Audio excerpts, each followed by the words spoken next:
Dakilang Diyos na makapangyarihan sa lahat, pinupuri at tinataas namin ang banal niyong pangalan. Maraming salamat po, Panginoon, dahil ikaw ang aming perpekto at dakilang Ama.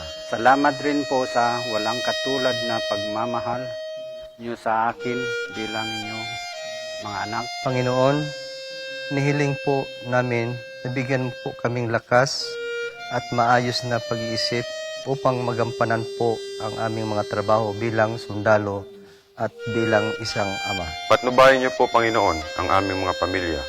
Naway nasa maayos at mabuti silang kalagayan at bigyan niyo po sila ng pag-unawa sa aming sinumpaang tungkulin. Ilayo niyo po sila sa anumang masamang karamdaman at sa mga kapahamakan, nang sa ganon ay panatag po ang aming mga kalooban na sa muling pagkikita namin ng aming pamilya ay mayakap at makapiling namin sila ng malusog at punong-puno ng pagmamahal.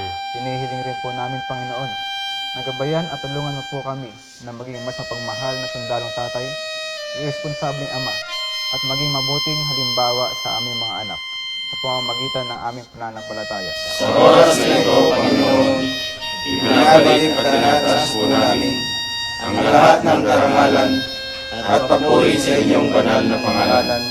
Amen.